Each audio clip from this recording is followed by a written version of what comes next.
I have no idea what happened there.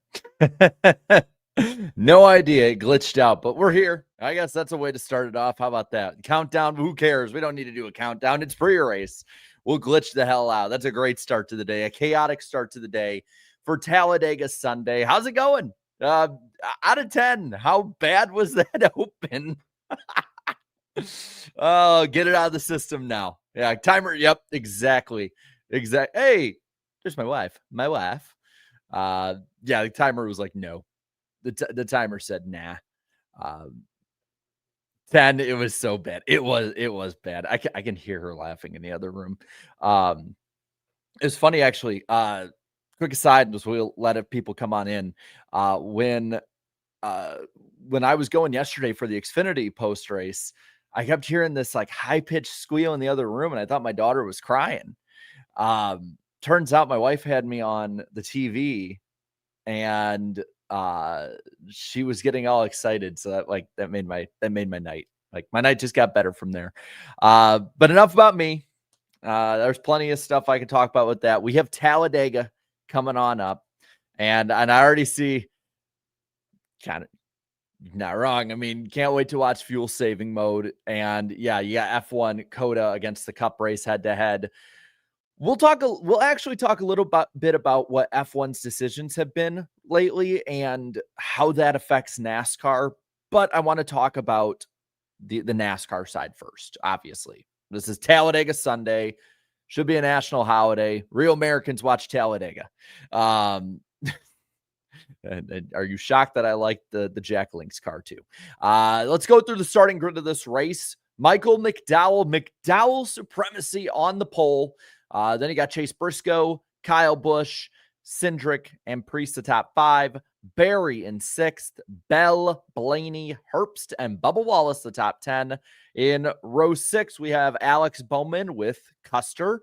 Then Byron and Buescher after that. 15th is Reddick. 16th, Joey Logano. 17th is Denny Hamlin. 18th, Ty Gibbs. 19th, Kyle Larson. And 20th, mid-pack, Brad Keselowski. Entering the second half of the pack, Austin Dillon starts 21st. 22nd, Justin Haley. Then Zane Smith and Ross Chastain, 23rd and 24th. Chase Elliott has a bit of a way to go today. 25th starting spot. I'm curious to see if he is one of those guys that tries to work his way to the top, make that third line for the fuel saving, and position himself closer to the front early on in this race. Daniel Suarez, 26th. Gilliland, 27th. Nemechek, 28th. Ty Dillon in 29th. Then Eric Jones. He will be the one starting 30th. Shane Van Gisbergen starts 31st. Hocevar, 32nd. Austin Hill, yesterday's winner for the Xfinity Series race, 33rd in the 33, a blue-collar car and team, right? AJ Allmendinger, 34th. 35th is Cody Ware. Noah Gragson, 36th. Defending winner, I believe, Ricky Stenhouse is 37th on the grid. Fast Pasta, 38th. And then BJ McLeod and Casey Mears, 39th and 40th. We'll pop those down on the bottom. And, of course, it is crunch time. 3 races to go, 2 after today. Playoff grid looks like this. I guess we won't put this up for the moment. Kyle Larson, plus 35 entering this race. Christopher Bell in 3rd, plus 20. Then Chase Briscoe and William Byron separated by 15 points. Chase Elliott, minus 23. Joey Logano, minus 24. And Ryan Blaney, minus 31 entering the day.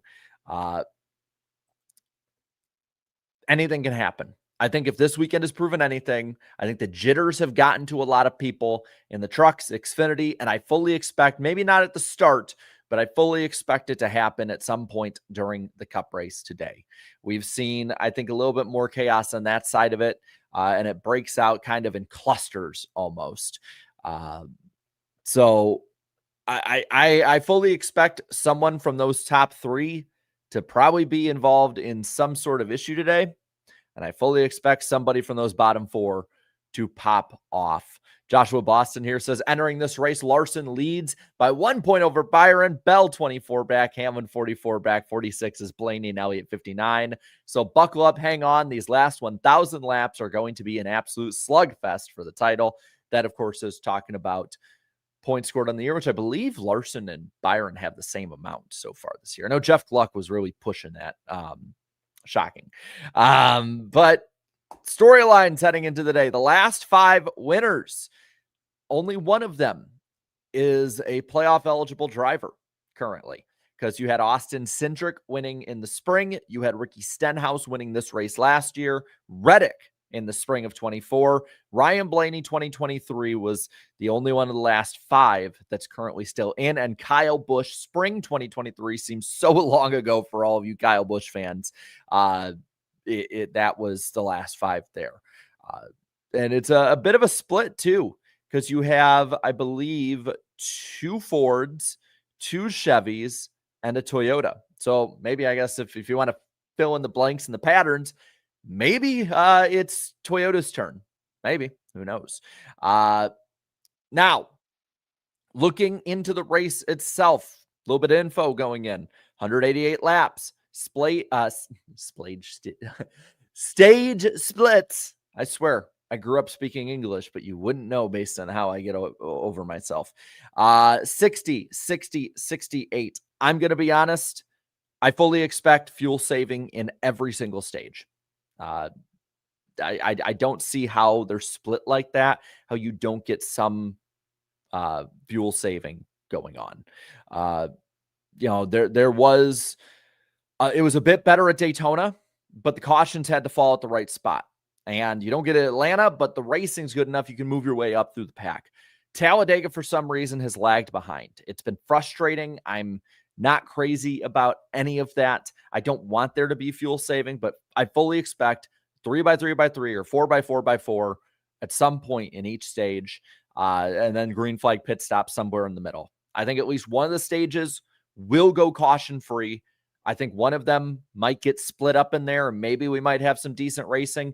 But what we've kind of learned, we learned it at Atlanta and we learned it at Daytona, is that for some reason with the next-gen car, the racing seems to get better when the pack is a bit smaller.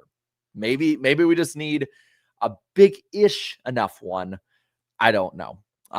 But 60, 60, 68, I don't see how we don't get fuel saving in this one. With that, we start at 2 p.m. Eastern time, 1 p.m. Central time, which is local time in Talladega, Alabama. On TV, you can watch it on Big NBC. That's where NASCAR will be for the rest of the season. I think the NBC Sports app also has it. MRN Radio and SiriusXM have it. Weather. This is the important part. There's been rain in the forecast all week, but it's important to know when that rain is or was. It was overnight. If you saw my buddy John Ramos, he put up on his Instagram and his Twitter that they got washed out in the infield around 5 a.m. It was like flooded in the infield. But the rain, if I'm not mistaken, if not passed, is about to be done.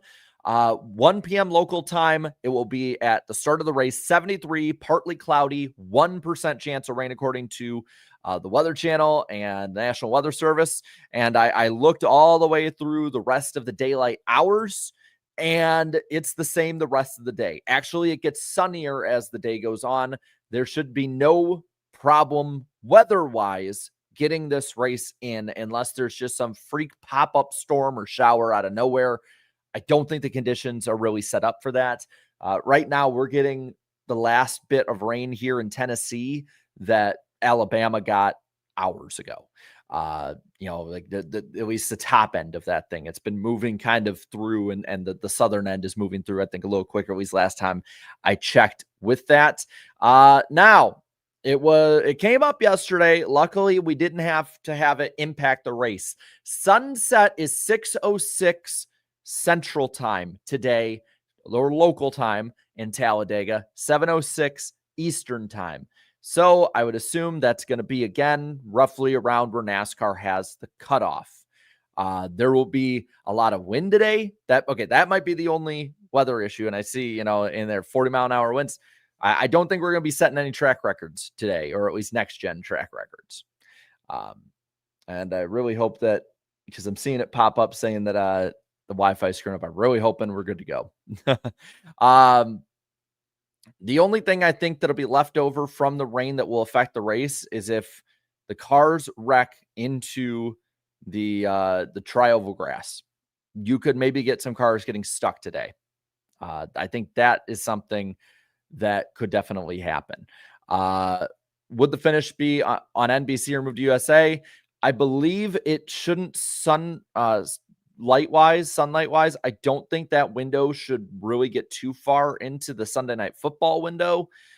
Maybe Football Night in America, maybe they might push Talladega off for that. They've done it before. But I don't think, unless we have something crazy happen, I think we're going to have the full race on NBC today. But it's Talladega. Anything can happen. For all we know, there could be like a catch fence crash and they spend 3 hours fixing that. We don't know. So I would assume, on all normal, basic ways of looking at it, we should be good to go green to checkers on one channel all one day. We should be good.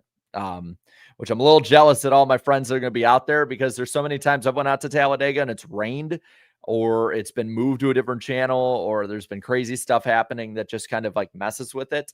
But knock on wood, everything goes right. We have a good race. Have some fun. Now, the fun part, I think, are some storylines heading into this race. Number one, I think the question is, will it be like Daytona?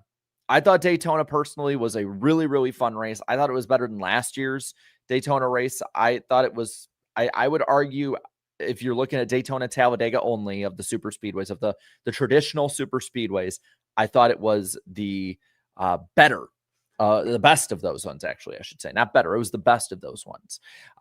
It wasn't perfect. There's always room for improvement, but I had a lot of fun watching that race. I don't think we get that kind of race today. I hope I'm proven wrong. I think we, like I said before, I think we get more gridlock.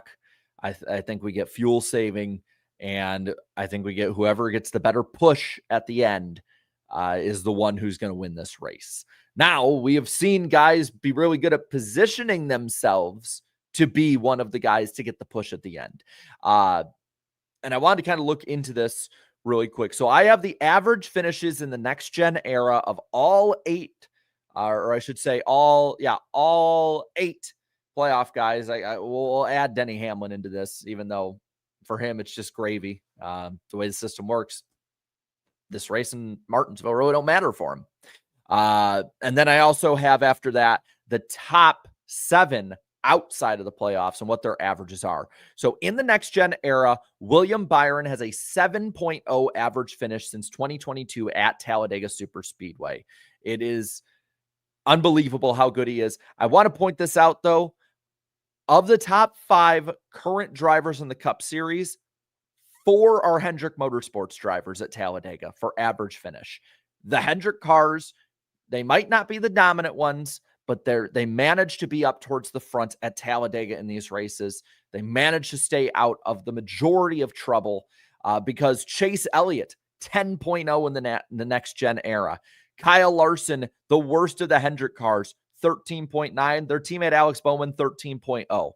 Those 4 work really well at getting stage points and staying up front through their strategies. They're just the best consistently at it. The Penske cars have faster cars on average. Ryan Blaney, Austin Cindric, Joey Logano, I fully expect them to be the team that leads the most laps today. But I don't know if they'll finish up there. Denny Hamlin, 15.9. You know, he's not been as good in this era, but he's still a pretty good super speedway racer. 16.0 for Ryan Blaney.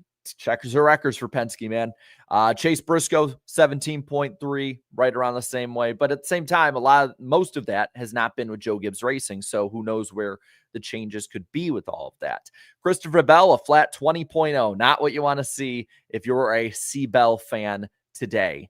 And then worst of the worst, 46th ranked driver in the next gen era, average finish wise at Talladega, Joey Logano, 29.1 average finish. He runs up front. He always manages to get caught up in somebody else's mess or make a mess of his own. Joey Logano, you have to think, if anyone's going to break through and finally win that's been running terrible here, it's probably going to be Joey Logano. I know people don't want to hear that, just like they didn't want to hear it with Austin Hill yesterday. But Logano has been bad fast here. The finishes aren't there. 29.1. And these fields are 40-car fields. Like, they're not the 43-car fields of old or like way back in the day when it was bigger. Like, these are like 36 to 40-car fields, and he's finishing 29.1 on average. So, man, it's there's going to be a lot to look at with this. We got the points running on the bottom line. Denny feels good. I'm wondering how Denny is gonna go about it, if he's gonna help Briscoe, Bell, or just whichever JGR guy, or just go for the win.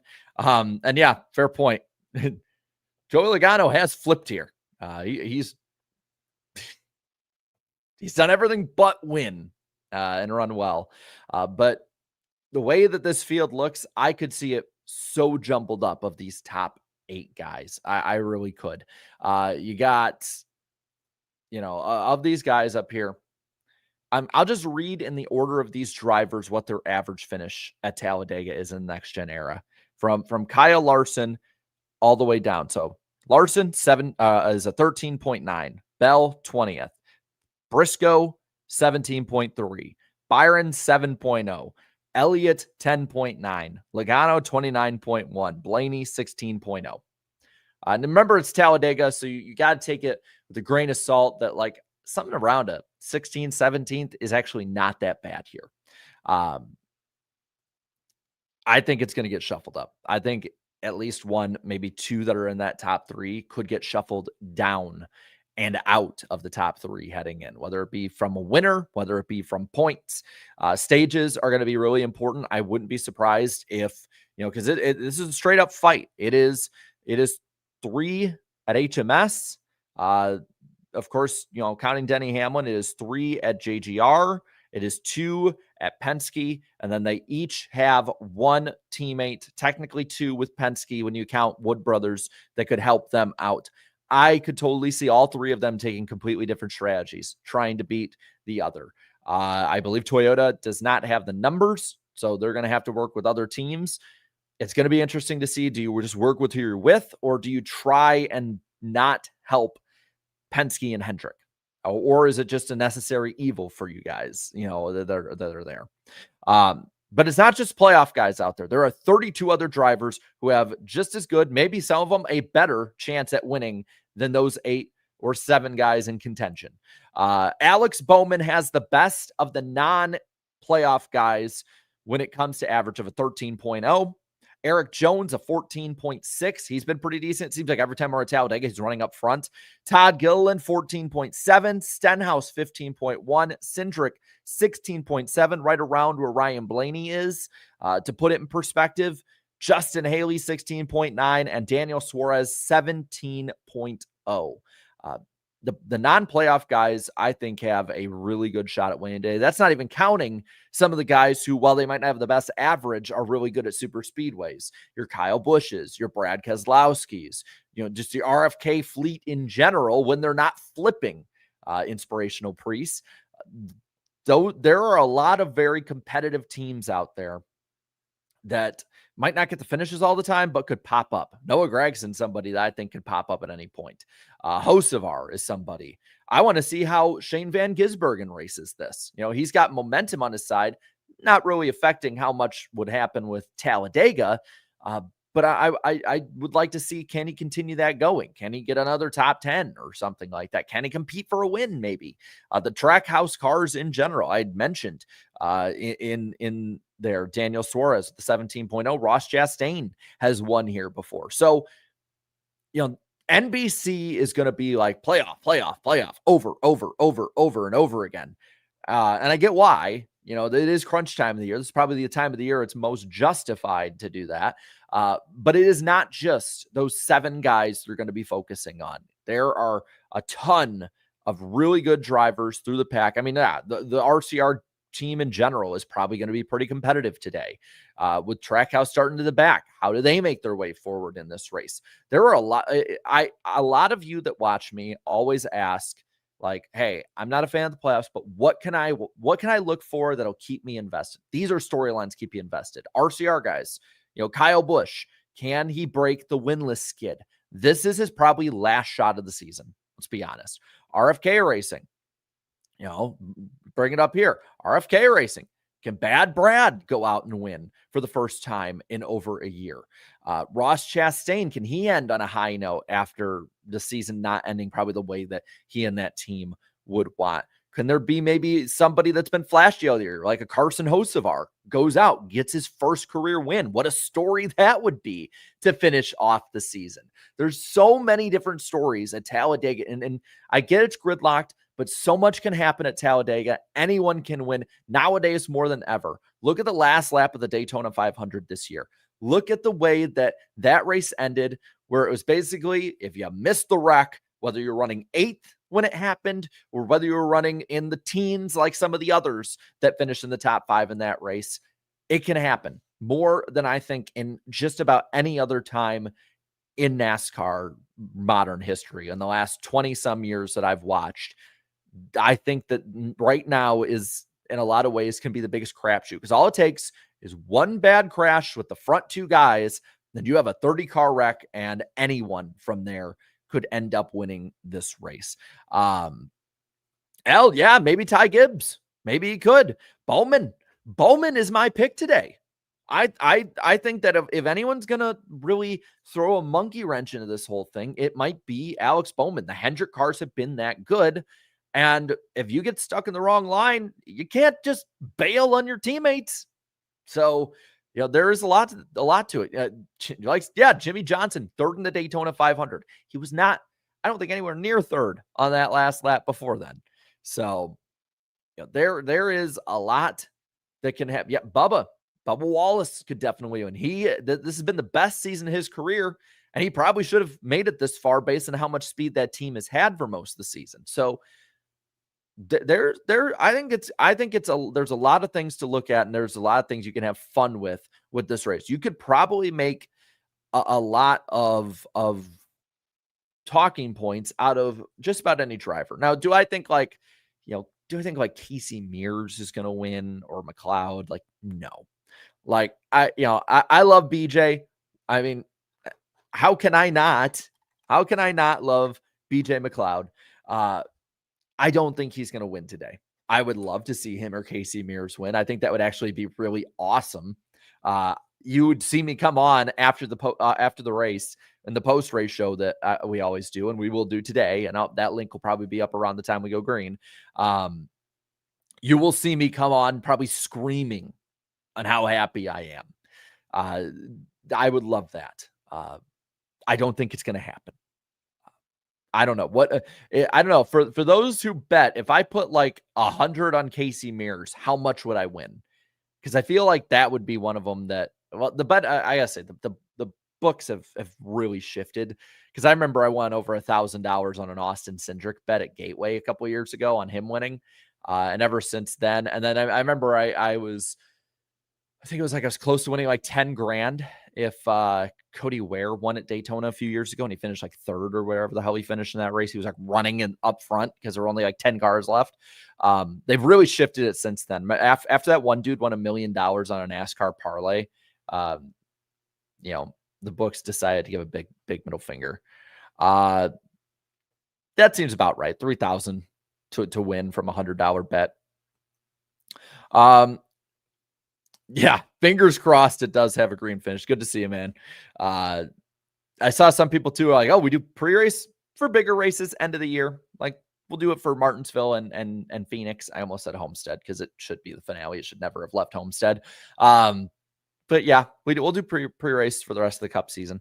Now I saw a few super chats too. I don't want to make you guys think I'm ignoring y'all. Stephen Gibson says, personally, I think there'll be an early big one. I mean, that's kind of what was the saving grace for the race at Daytona. And I think it really actually helped the race at Atlanta as well. So that might be what's better for the race. It's just a matter of who's probably going to get taken out in it. I know the running joke is Kyle Larson sucks at super speedways, but he's been getting better, man. He's consistent. Like I said, yeah, he might be the worst of the Hendrick cars, but when 13.9 is the worst at Talladega for an average finish, I mean, hell, guys, that's good. I have to double check on it. Uh, but I believe that's roughly, let me double check just to be sure. Because I don't want to like spout a stat without knowing. I believe that's a little bit above where Dale Jr.'s average finish career-wise was at Talladega. And he is considered, rightfully so, one of the 3 best super speedway racers ever. You can make an argument for best ever. I mean, it's between him, his dad, and Jeff Gordon. So a 13th on up, basically, or 14th on up. Yes, maybe smaller sample size, right? I totally get that argument for it. But that's 7 races at Talladega. Like 7 races at Talladega, I think is a big sample size for the chaotic nature of this racetrack.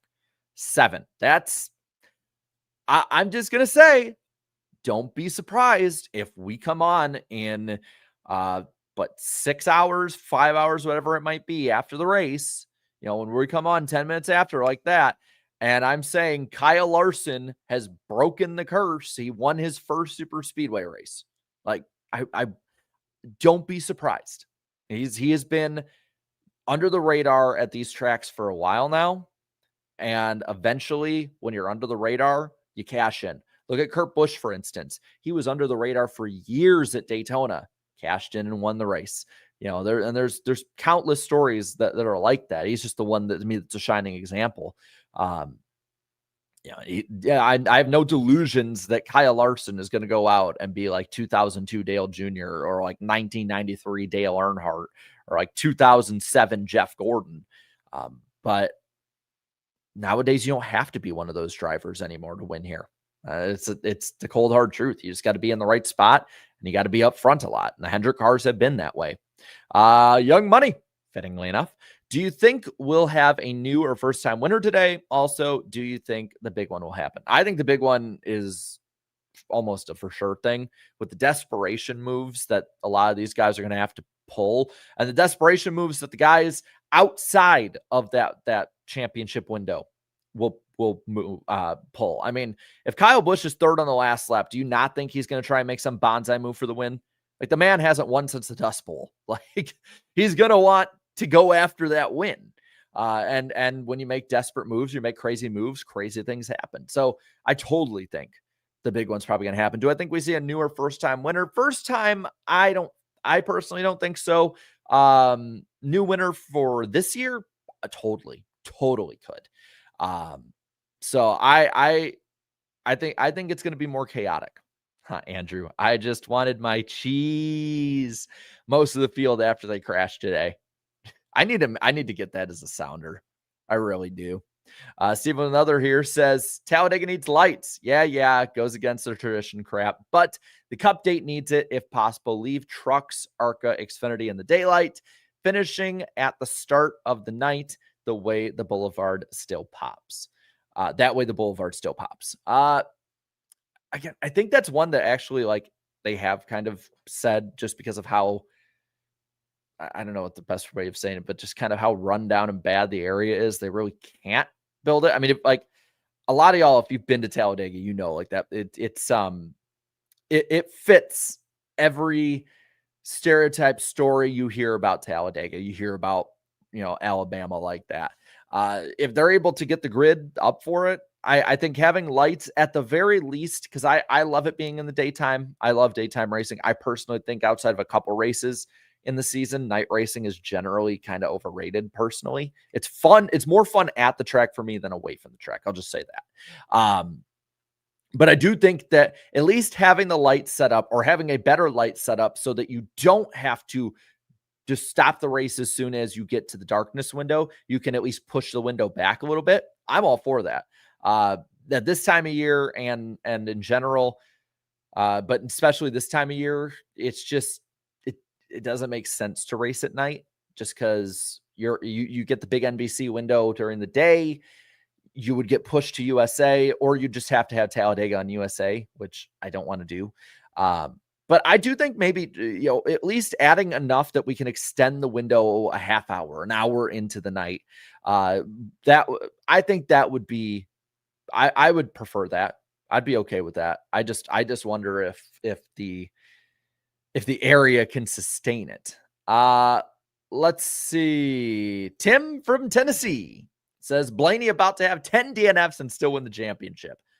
Well, if he has 10 DNFs, it means he would DNF today. If he had the DNFs and won the championship, it could mean he DNFs today or next week, wins one of those, and DNFs at Phoenix. If he doesn't DNF at Phoenix, he has to DNF the next two and somehow make it in minus 31. So improbable, but not impossible. I think he's at 8 on the year. Insane. Absolutely. Imagine if half of those went away, Blaney would be the one we're all looking at as the hands down most dominant driver of the year. He's had the most speed. Let's see. Bucky Man says, do you think Elliott can win another championship? Totally. I think the Chase is washed allegations are grossly overstated. I think what NASCAR with the playoff era where NASCAR has entered is kind of where football and baseball, maybe not as much baseball, but football and basketball culture have been for a while of ring culture, where we diminish anyone who doesn't have a ring, right? Like we could talk about the greatest quarterbacks ever, like the top 10, 15 ever. If I bring up Fran Tarkenton, they're like, well, he didn't get a Super Bowl. Like, he's still one of the greatest ever.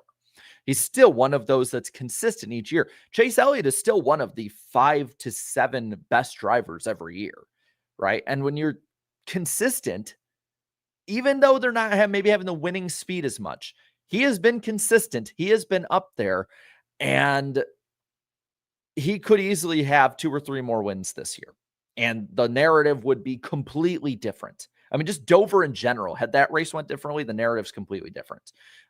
So at any point, if the team gets a little better or the calls get together a little bit more, Chase Elliott, I think, could easily be up there. I think it's overstated way too much about the 9. I think it's, the way that the ring culture is in the other sports is how like win culture is with this playoff format.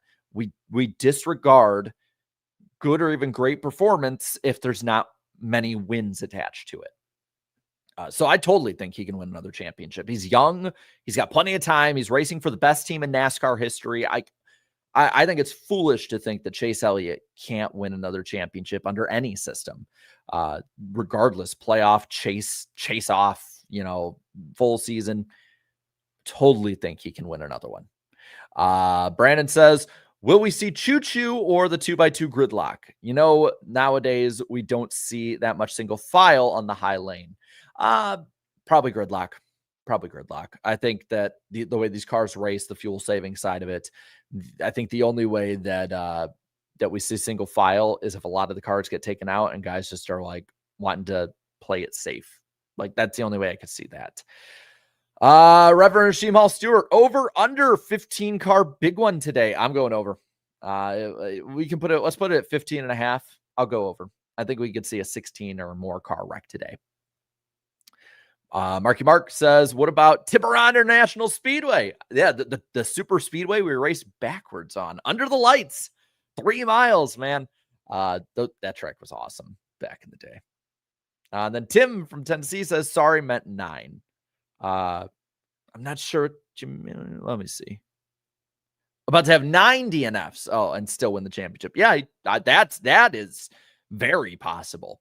I mean, he could DNF this, which is almost likely at this point, with how bad the luck of the Penske guys gets at the end, and then turn around and win Martinsville. I think he's the favorite for Martinsville. I don't know how he couldn't be, especially for the fall race. Bucky Man says he does this saying he struggles with the next gen car. Imagine when/if it finally clicks. Yeah. I mean, if we're going to go back in the history of other Hendrick Motorsports drivers, Dale Earnhardt Jr. sucked with the COT. Like, he hated the car. He couldn't race it very well. It didn't fit his driving style. And then finally he got together with Steve Letarte in 2011. It started clicking. In 2012, if you look back at that season and you look back at the majority of the year before his concussion, he's a championship caliber driver. And he's up front running for more wins. He's getting like 10 or 12 top 5s, 20 some top 10s. Yeah, Chase could, if Chase is able to adapt more, if more practice time might be what we get next year, and that might help. I think that only helped somebody like him in Hendrick Motorsports. So yeah, I totally think that he could turn it around. And there's not much to turn around, honestly. There were a few more different talking points, non-Talladega ones that we can talk about. We'll talk about it Wednesday night also on NWP, which by the way, is going to be on Eric's channel at 8 p.m. Eastern time. So we'll cover probably this in even more detail. But I do want to touch on these because I know a lot of you guys probably haven't had too much outside of maybe a few videos here and there to talk about these topics. Pullman is the Kyle Busch crew chief for 2026. I don't think that changes anything personally. I think the issues with Kyle Busch are at a much deeper level. I think it has partly to do with an older driver who's starting to lose his edge, but I think it mostly and majority has to do with RCR just being a mediocre team nowadays. And with that, I don't think if there is a change much in any way, I think it's minimal at best. I hope he does better. I think that if any crew chief can help him out, that's kind of moving up from Xfinity, it would be him. I just don't see it. Sorry, I hope so, but I just don't see it. Butterbean to colleague has been confirmed, like the worst kept secret of the last few weeks. There's been more format talk. Brad Keselowski put out with Jeff Gluck, put a pretty well thought out and I would say good post about 36 and about the back and forth. And I liked what he said too about we should have made this an off-season discussion. They probably should have been, in all honesty. For those that are new, I know you guys that watching forever know this, but I'm pro full season. And it's helped my case a lot this year. Like the chances now compared to February are astronomically better, even if it's not maybe the favorite, or maybe it is. I don't know. It seems like in court of public opinion, it is, that's for sure. And I don't think it's close. But it probably should have been an off-season discussion. It probably should have been. They probably shouldn't have publicized a lot of that stuff, but they did. That's the position we're in right now. I think we're going to find out in like the second week of January, personally. That's what, and I think we're going to find out. There's nothing new with it other than just arguments and debate. That's about it. I mean, there's nothing more I can add to it that I haven't already in the last year, 5 years, 8, 9 years, however long I've been on this goddamn website. But I have found the shift beautiful. And if it does, even if they don't change back to it, tragically beautiful, because it's like, damn, we were right there, man. We probably, if they don't change that, we probably weren't even close. Let's be honest. Like NASCAR, now I personally think that the France family has already made their decision on what they want, and they probably have just kept the cards to their chest on it. Like I wouldn't even be surprised if Jim France knows. I think the only other people that might know would be like Lisa France Kennedy and like maybe Ben Kennedy. Like I think for a while they'll probably even keep it away from the Steves and any of the other higher brass just to make sure nothing gets out or there's nothing misspoken. I firmly believe the France family has already made up their mind. If they go, if next year they announce a chase, I think the decision was made at latest this month. If they go back, the same goes for if they have a 334 or if they have a 1333 or if they have a 36. Like I think at this point it's just a matter of like you need to probably pay attention to NASCAR's state-run media and see what direction they start pushing fans towards. Because at that point, you're probably going to know over the off season what direction they're going in. I wouldn't be surprised though if I wouldn't be surprised if they really ramp up the public conversation, especially around the 36 part, all the way until the start of December to get the narrative off of the lawsuit. I think they're going to use the 36 races and the 750 horsepower and the practice, all things that are either talked about or confirmed, like the 750.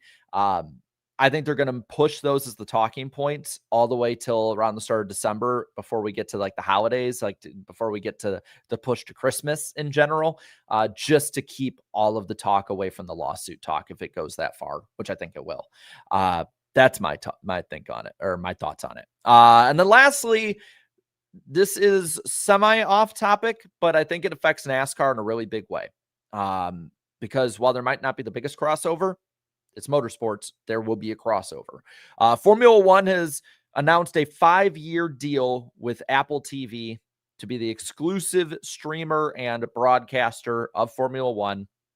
With it, the only way to have F1 TV, which is the way most people my age and in general watch Formula One, is to pay $10.99 or $9.99 or whatever the hell it is a month for Apple TV. And so you basically, it's pay to play. And I love the American viewers who are all shocked. Like, how could they do this to us? Like, everyone knew they were going to do this to you, dumbass. Like, how did you not know this was going to happen? It's been in the playbook for them for decades. But I will say this, as a NASCAR fan, watching Formula One since not watching it, but like being an outside observer of what Formula One has done since about 2019, 2020, when Drive to Survive popped up, and then some of the questionable decision-making and short-term and short-sightedness that they have in a lot of their decision-making, and now going for the bag, it is like watching a speed run of NASCAR from like the early 2000s to the late 2010s. And we haven't seen the dip in viewership, but I totally think we're going to next year. And we saw with the MLS what this has done. We've seen with the baseball games cratering over there, and the MLB is way bigger and will probably always be bigger than any motorsport in America from this point forward. Apple just can't get it together with their sports side. And I think this might not be maybe year one, but by the end of this deal, this is what's going to probably kill the Formula One fad in America. And where that's a big deal is, one, motorsport fans are probably going to gravitate to something else that if they're turned off or they were maybe not the biggest motorsport fans, but they want to like scratch that itch. Who are they going to go to? I want to say NASCAR, but I feel like IndyCar is much more accessible. IMSA is much more accessible. IMSA, I think, in a lot of ways fits a lot of the social media playbook that Formula One can, and a lot of those viewers can go to. And HRA has been surging up. That wasn't just last week. It's been the last month or so. Their ratings have surged up. So I think in that respect, I think you're going to see a bump up in NASCAR's competition. The competition that didn't take the Cup and Formula One route of taking the bag. Now, is the bump up going to be big? No, I think it may be like a 1% to 3% bump up in any of their viewership. Maybe Xfinity might pop off. But where I think it's going to be really interesting is a day like today, right? Where casual viewers will be looking for something to watch if they're not wanting to watch football. And Formula One, I think, is a strong competitor right now. But with Apple, I don't know if it will be. Talladega, Daytona, and I wouldn't even say the championship anymore. Probably Talladega and Daytona are like the only two tracks that are like that for NASCAR still, where somebody will be like, Talladega's pretty good. I'll turn that on. That's about it. That's about what I could see. So like a day like today, where they'd go head to head, but they would be less accessible than NASCAR. NASCAR would probably see a bump up. I don't know about how it'll do this year. I honestly think this year's Talladega race might see a pretty steep decline because last year was a huge jump up compared to years past. I'll even pull up the numbers for you. Last year's Talladega race had 3.127 million viewers on Big NBC. The year before had 2.505. Neither of those races were delayed. Neither of those races were pushed the next day or anything, or pushed off the channel. Year before, 2.827. Year before that was a Monday race. Year before that was a race moved away from NBC and had about 3.1, so a little lower. 2020's viewership in general was higher. 2019 moved to Monday. I remember I skipped classes to watch that race because I was not going to miss anything in that era. And then 3.5 million in 2018 when it was finishing the dive down. So a point to be said with that is last year's 3.127? 3.127 million viewers. That I don't think is something that's sustainable year over year in modern NASCAR. I don't think we see a race eclipse 3 million viewers the rest of the year. I hope I am pleasantly surprised. But I could totally see it happening next year when there's more of those casual viewers wanting to watch something other than football. Or they might just all go to football. That's probably the more likely of the two. But American motorsports climate, when it comes to fans, it's shifting quick, and I think it's going to be I think it'll be unrecognizable from 2025 by 2031. I think the motorsports landscape is going to be so different at that point, whether it be IndyCar taking off or NASCAR just keeps falling, or maybe motorsports just falls into irrelevancy even more in the grand market. Like, I know it's kind of dire, but I think it's interesting. And I know I got off topic, but I think it's very interesting and a very interesting conversation. Tim from Tennessee says, you've said this before, but the playoffs discussion has made a few podcasts borderline unlistenable. Teardown and Dale Jr. Download. I'll say Dale Jr. Download, I think, has been decent enough because at least Dale, even though he's biased, at least Dale tries to be seeing the other side, right? Like I watched Dale Jr. talk to, Andrew Curlin and Travis and TJ Majors, and they'll push back. Now, granted, Dale kind of treats the younger two like crap whenever they push back, but all of them will push back and bring up points at different times. And it feels like they're not at least talking past each other. I agree with the teardown side of it. And I say this with nothing but love for that show. And like, known Gluck for a while. There was, I think, a week or two ago where they opened it up and immediately Bianchi started putting out playoff bait, and then Gluck bid on it. And I was just like, come on, guys. Like, can we talk about the race first, at least? And I know NWP for a lot of people at times has been borderline like that. And that's why we've kind of been like, if there's nothing new to discuss on it, let's not make a giant 30-minute discussion on it. The three of us, me, Danny, and Eric, can bring up all the same talking points and just rehash them over and over again. But where's the fun in watching and participating and listening to that for you guys at home? Like, I would venture to assume that 90% of you probably have firmly planted what you like. You like 36, you like a 10 race chase, you like a form of the playoffs with eliminations. Like, at this point, we have discussed this into the ground. I think, if you guys like ask me or Eric or Danny a question about it, like, we can say our point. But I honestly, I'll just say this. I don't think for the rest of 2025, unless some major change in it all happens, I will tell you this. I would not expect in the next 3 podcast episodes that we do for us to have any debate over playoff stuff or points formats. If any news comes, we'll talk about it. But even the Brad Keselowski stuff, I briefly talked about it for a little bit, but it's just, I think it's a great read for people if they want to understand, what maybe someone they disagree with might think. Cause I think it's a very well thought out and smart assessment of the situation from this side of the argument. But I'm kind of with you. I've been, as somebody who for years has loved to debate this thing, now that we've exhausted all talking points on each side, I want them to make the goddamn decision. I'm so sick of hearing and the other thing I'll say this, and this is from me perusing Reddit too. I'm so sick of, and it's on Twitter and man, not as much YouTube unless it's in the comments. And leave it if you want. I'm not going to like stop you, but I'm so sick of seeing like, this is my version of what the points format should be. And then we're going to go through X, Y, and Z and blah, blah, blah, blah, blah. And like, I just want to see it. Asking what Brad stuff. Jeff Gluck had done, I believe, an article with interviewing Brad, and they had talked about that a little bit. And